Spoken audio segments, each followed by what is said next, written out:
Welcome to Beyond the Front Door podcast with Lindy and Rhea at Peak Properties. We are real estate agents in Cheyenne, Wyoming, and we bring you stories that make you laugh, cry, cringe, and inform you. Come on in. We put the real in real estate. Awesome. Hi, everybody. Welcome to Beyond the Front Door podcast with Lindy and Rhea. We are excited to once again have a repeat guest, Jessica Sayers, and she is here to talk about the Lights of Hope in the American Cancer Society this time. I think has it been like 2 years? I think so. You came in our first year. Yeah, I think you did too, to talk about the Unaccompanied Students Initiative. Yes, so that's been about 2 years ago. Yeah, and you've been on a journey since then. Yes, for sure. I have. That's funny how that connects all together, but it certainly does. It has kind of come full circle, and I'm excited to have you here today. And you're pink and representing that breast cancer survivor, warriors, thrivers. So, when you came on before, you kind of told us a little bit about your background in terms of, how long you've lived in Cheyenne and kind of what you were up to. So I'm wondering if this time, if you'd just be willing to share with us why you are passionate about cancer. Absolutely. Well, like many people, I would say almost everyone I know, I have a direct connection to cancer. In 2022, I was on a crazy journey of change. My kids were growing up. I had decided to go back into my career field that I wanted to do, and I was diagnosed with stage 1 breast cancer. I had triple negative, which meant that I was really one of those special cases that got to go through all the tough stuff. And so I did, and I had a tremendous support system. Family, friends, work, coworkers, all were great. And we really thought that I had kicked it in the butt. And then right about after I was on the last podcast with both of you, I was having some knee problems, and have an amazing neighbor that happens to be an orthopedic surgeon, and he said, come in and see me and we'll figure out what's going on. And he then found a metastatic tumor in my my leg right above my knee, and I was in complete shock, utter shock. I had been about 6 or 7 months free from treatment. My hair had started to grow back. I was getting into the groove of things again, and it really knocked me on my butt, because that title of metastatic cancer in itself is a life changer. But that is a soul changer. So first of all, I just want to say really quick, every time I talk to Jessica, I learn new jargon and language around this. But for anybody that's listening that maybe doesn't know what metastatic cancer is, what can you share with us what that means? Typically metastatic cancer means that the cancer has moved to another organ in your body. It has metastasized, created a tumor, and it's invaded another area of your body. So for me, it went from breast to bone. Okay. Which in my, cancer journey with triple negative is pretty typical, and I had been warned about that. But I think that, again, you always think, well, that's not going to be me. Right. You hope. Yeah. You hope that's not going to be me. Yeah. And honestly, I hadn't put any efforts into really understanding what metastatic cancer was, because I just never thought that would be me. Because we all think it's never going to happen to us, right? Exactly. Yep. Exactly. Okay. So, really what that did is I kind of had to change my way of thinking, in knowing that now this was going to be a lifelong battle that I was going to be enduring. And I have had tremendous care in Denver and here at the Cancer Center. I have a great team that's looked out for me throughout all this. Again, after I went and had radiation and then surgery, physical therapy, got put on an oral medication, I thought, okay, I'm done. Wash my hands, walk away. Right, I can do this. I can do it. And then unfortunately, Or fortunately, I guess you could say, I am on a 3-month watch. So every 3 months I get to go in there and they do those wonderful PET scans and look at, and ever since then, there's been another area of disease that we've had to treat. Oh my gosh. So then, if I can interrupt you for a second, where does, when that happens, when you're being checked every 3 months, how advanced then is the cancer at that point? Like how far can cancer get in 3 months? What does that look like for you? Because you said you had stage 1 breast cancer, so you caught that pretty early, even though it ended up being a triple negative, whatever that means. And then yeah, I still don't know. Okay. And then it metastasized, and you keep going. But yeah, how advanced? Like, what does that look like? Well, Rhea, that's kind of a loaded question, honestly. Okay. Because in for simplified every terms. Yeah, for every cancer patient, I think every lung cancer is different than prostate cancer, which is different than melanoma, which is different. But specifically for my breast cancer, once it metastasized, then I was stage 4. So I am considered stage 4 metastatic breast cancer, which was a death sentence years ago, honestly. Sure.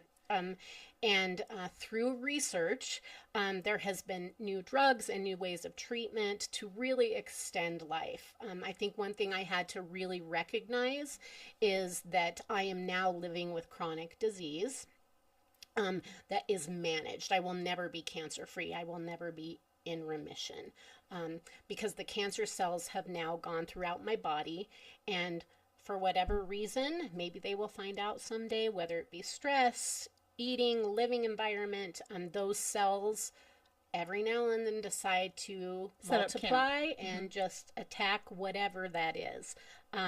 So the last 3 PET scans I've had, they've stayed in the bone, and we've just treated those areas with radiation, continued on my treatment. But unfortunately, this last one showed disease in my right lung.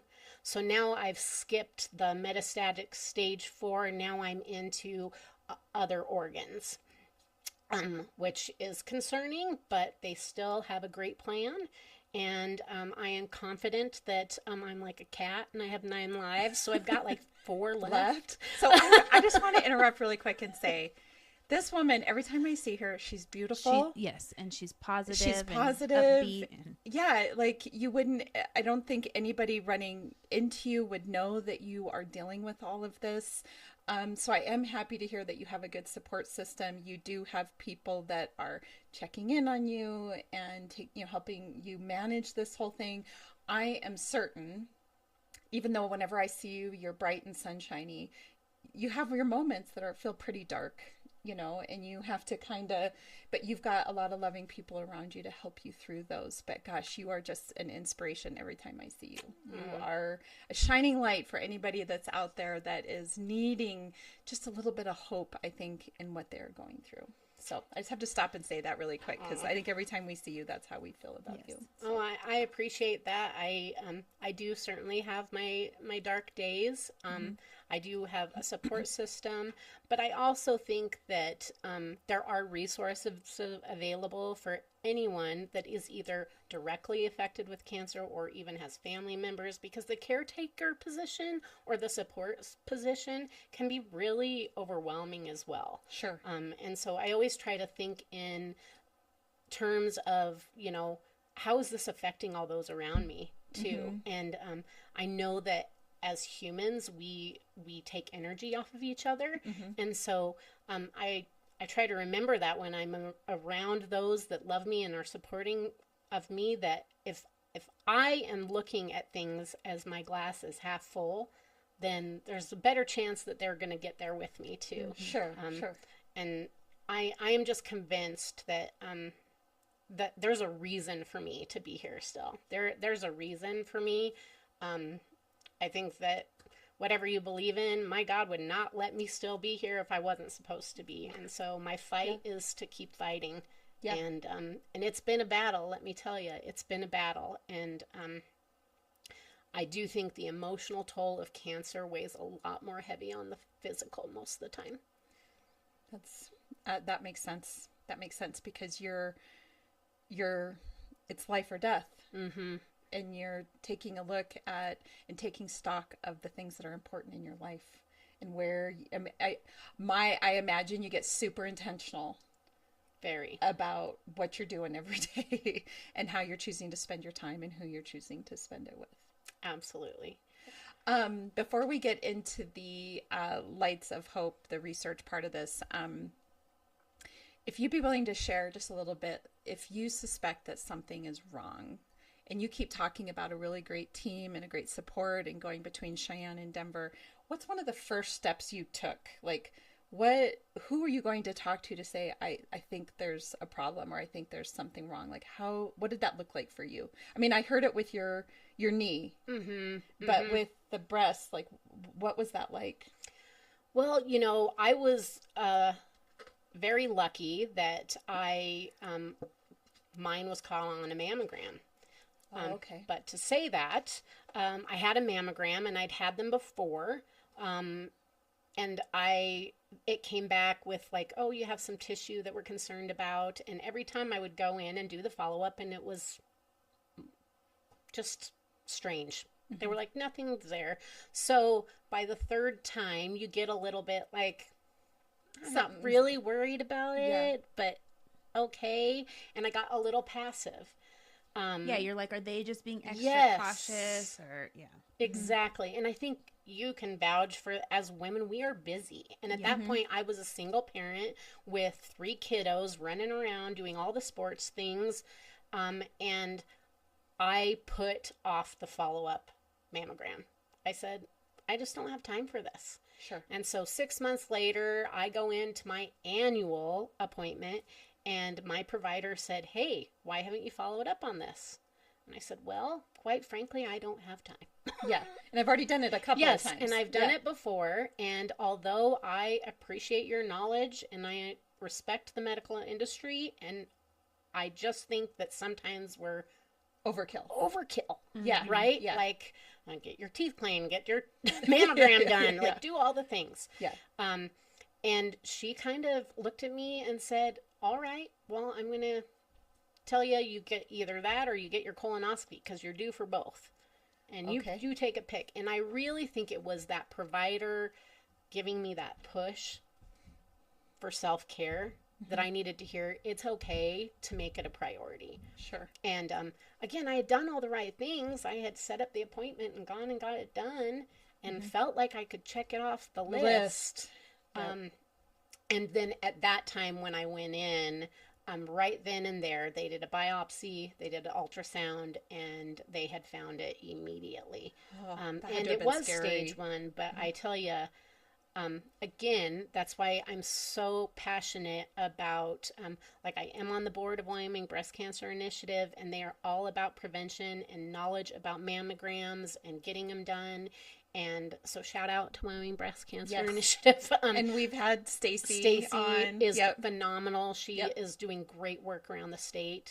And but I will say that's the beginning, is right. It's self-care. And then when your providers tell you, you probably should check this out, listen to them. You should probably do it.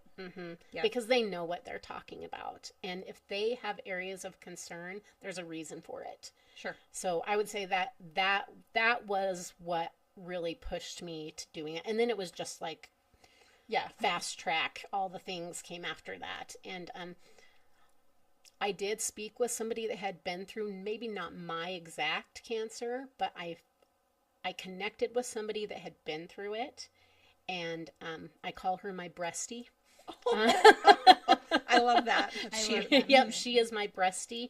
And just to be able to text her at midnight and say, I'm really scared. Yeah. And I don't know what things are going to look like. And for her to be able to come back and say, it is okay. Yeah. It is. I was like, I have kids. I'm a single mom. Like, what am I supposed to do here? Yeah. And so to have that emotional support. And it doesn't have to be somebody that has a, I know, there right? It is. Good thing you got those tissues earlier. Yeah. That, and somebody that's been through it, right? I think that makes all the difference. And we've learned that in just about every anybody that we've talked to on this podcast is there's just something about linking arms with somebody that has already been down the road that you're about to go down, that makes all the difference in terms of the emotional piece of it. Yes, which is huge. Yeah. Absolutely huge. I'm an advocate for women walking this path. And like I said, I've tried to be very involved, and I believe that it's my calling to support, facilitate whatever education or whatever piece I have to be able to contribute to this community and to those that support this community. Yeah. And you are definitely doing that. I think recently you went somewhere was it for this Lights of Hope or the American Cancer Society, or actually it was a completely different thing, but I was lucky enough to be chosen to go to a retreat with metastatic women in Utah. And so there were 4 of us, and well, actually 5 of us, and all throughout the United States that got to meet, and we had what they call Rejuvenation Weekend. And it's a community of women that I still talk to every single day through text messaging. And we're just they're metastatic as well, so walking this path that it's very different than what I think any of us expected. But to be able to have that transparency that maybe we don't have with our families when we're talking about really difficult subjects. And getting really raw. Yeah. So I did have that experience, and it was phenomenal. Amazing. I love that. Okay, well, let's talk about Lights of Hope. Yeah. So I have had the wonderful experience of getting to be part of the American Cancer Society on their lobby days, and just being involved in some of the legislation that they're proposing, and supports for cancer survivors. And so I've been a little bit active behind the scenes. And this year I was chosen to represent Wyoming at the Lights of Hope, which is a really kind of amazing thing that I didn't even know about, obviously, until I was impacted with cancer. But the American Cancer Society does so many things.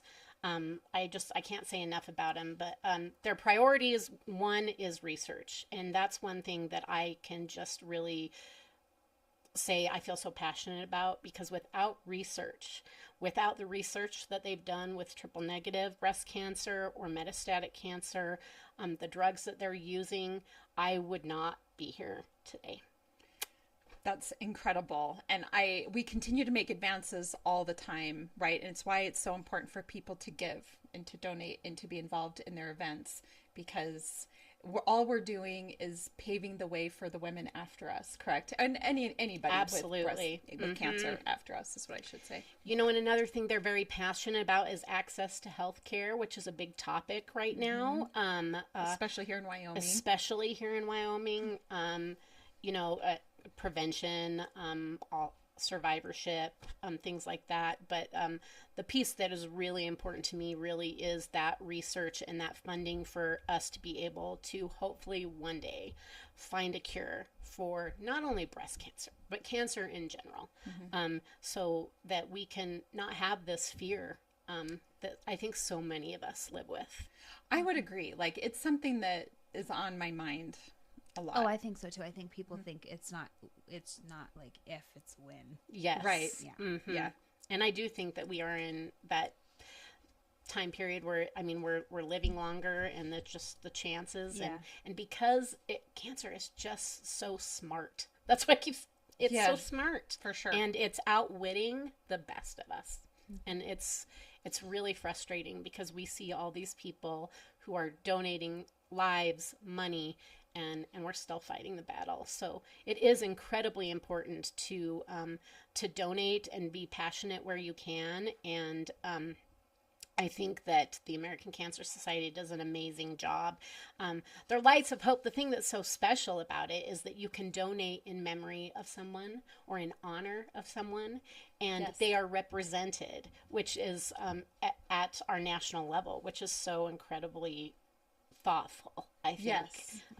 Where they have the little white bags that you can put a name on and put the candle like in. they used to do at the Relay for Life. I don't know if Yes. they still do it. But I don't know if they where do. they like put them around the whole track. Yes. And you could like see it. Absolutely. Something about seeing stuff like that, even when they do the concert thing visual. with the bears and the Yeah. the visual makes it more like Real. Yeah.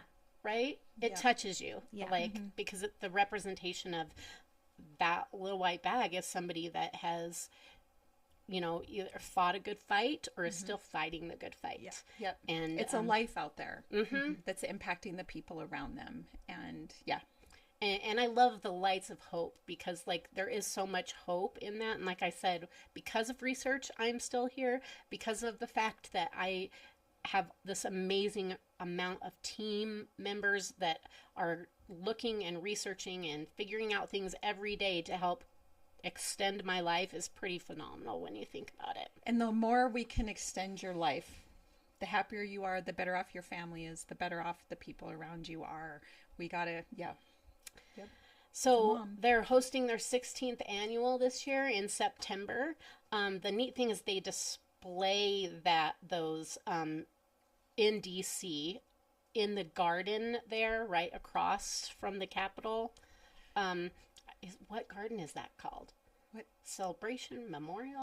Is it where the like where you see the lineup of the Washington Monument and the Capitol? Yes, it's and that the reflection pond. Yes, reflection something. Yeah, I should know this, and I don't.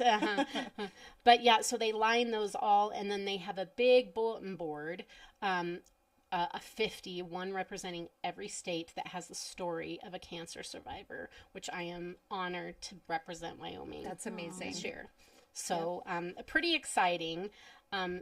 Last year they had over 85,000 lights of hope. Wow. 85,000 of those bags. Wow. Which is that makes a huge impact, I'm sure. like tremendous, right? That, Yeah. And I think they raised over $934,000. So, you know, we hope to break that this year. Get up over $1 million. We also there's kind of like internal I guess competitions between states and regions, and so as Wyoming we really want to beef things up this year and make a presence, and you know, as a state that is directly affected by cancer at a very high rate, we want to make sure that we make an impact. And so whether that's donating $1 or whether that's donating $1,000, if you go to the Lights of Hope on the American Cancer Society's webpage, I personally have a participation link. We can put there. that on the Yeah, so you can donate directly to I have a goal of $10,000, and as a state, we all go together. You can probably find people from your area, your region in there, or people you know that have pages, and so I would love to see Wyoming really kind of step up and make a difference in the Lights of Hope display this year. I think that it's important, and as you were talking, I was thinking it feels like more and more that younger people are being impacted by cancer than has been in the past as well. And maybe I'm wrong about that, but I feel like I'm seeing more and more stories of, you know, like kids in their 20s, you know, coming down with cancer. And it is nobody you know, I don't know why I said that, other than as you were talking about the high rate of Wyoming, I've just thought about some of the people I know who's, you know, the younger generation, it seems like a higher amount are getting cancer. And so the more that we are donating and giving, the better chance we have to continue to fight it and catch it early. Absolutely. And do something early. Prevention is key. Catching it early is key. And I think you're correct. I think that we definitely are more aware, which is what education is about. And so the more that you're aware, then the more resources we utilize, which is great. And so we want to make sure that we keep pushing that and keep encouraging our youth to take care of themselves, to get your mammograms, to check, to do self-checks at home, because cancer does not discriminate. It just doesn't. It doesn't matter your income level. It doesn't matter your sex. It just doesn't matter. It just hits whoever it decides to come in. Because it's smart. It's like smart. You said. It is smart. Cancer is so smart. And it's learning to adapt in all sorts of ways. And so it's time that we just figure out what's going on. And the only way to do that is to continue with the research, continue with the funding. And so I'm here to tell you that I think that if you could spread the word, and even if you can't donate, tell somebody who can. Mm-hmm. And yeah, if everyone gave $1, though, you think in the just state, $1. Look how much money Yeah, we'd I have. mean, and the neat thing is you can go on that webpage and you can put in honor of or in support of, and you can put anyone's name that has had any battle with cancer, and they can be represented in September at that Lights of Hope event. So we have a couple months to keep raising money and keep awareness. And then hopefully I can follow up with you guys after I've been in DC, and we'll have some hardcore numbers and maybe make a big difference for the American Cancer Society. So what's the date again? September? So I think it's September 16th. Somewhere in there. Okay. Somewhere in there. Mid-September. And then you're going out to DC to be a part of the ceremony and yes, all of those I will be joining my American Cancer Society crew, and we partner very closely with Montana, and so we'll be going out there together with them. That's wonderful. Yeah. I love that. I didn't even know that existed either. So I'm glad you've been sharing it and coming on to talk about it because, I mean, I think everybody kind of knows what the American Cancer Society, like we know it exists. I don't think we always know all the things that it does and really just the importance of research around cancer. So awesome. Well, is there anything else that you want to share that we haven't covered that's important that you think for other people to know?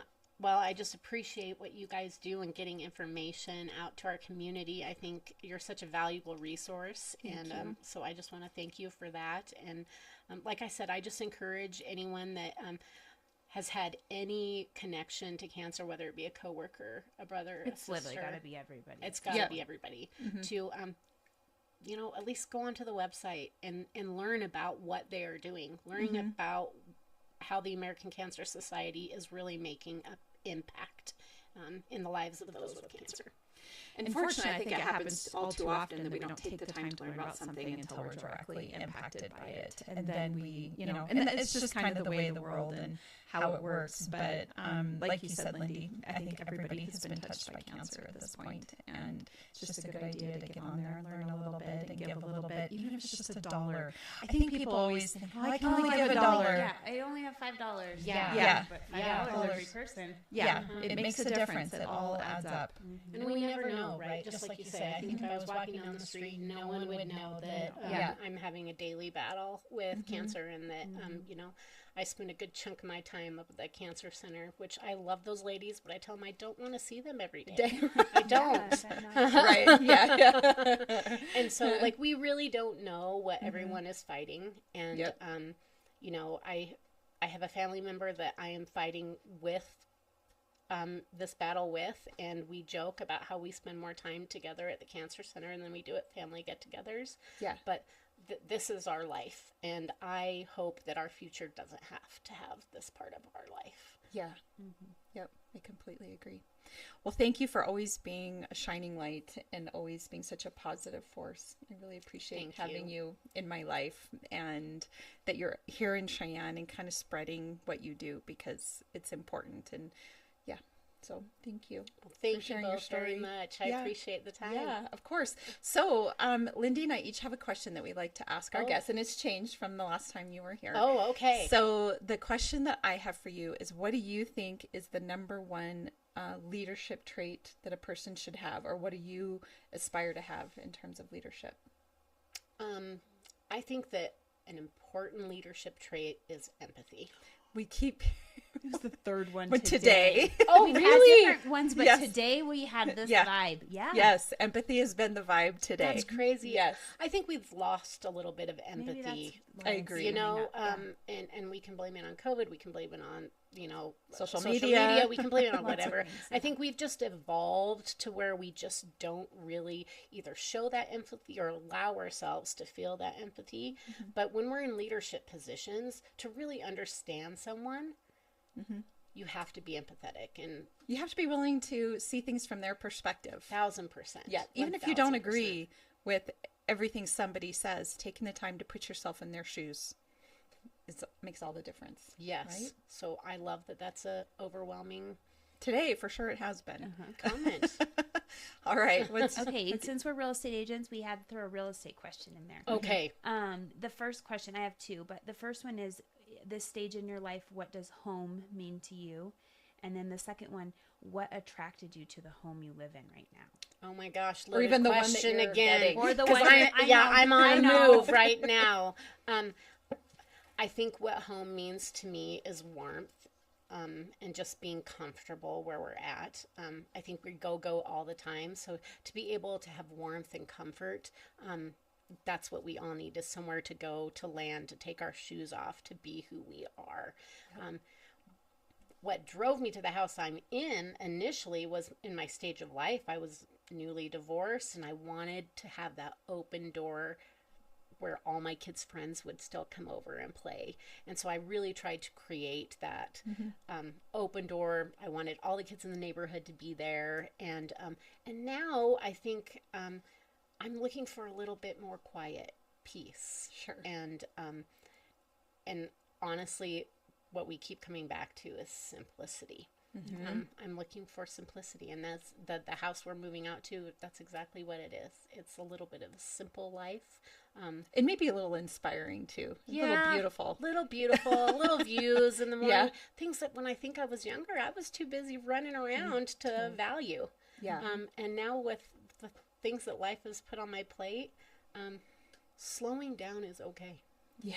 It's okay. And actually kind of nice. Yeah. Yeah. Absolutely. Awesome.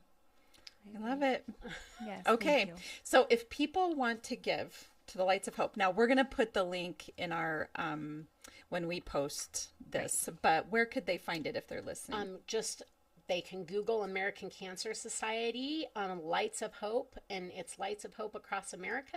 And you can go into that link, and it will give you all the information. Even if you want to donate corporately, you can do that as well for your businesses, where they can send you bags, and everybody can write their names on there, and you can do a display in-house at your business, or you can do it personally. If you just want to go to someone's page, you can click on their page and donate directly underneath them.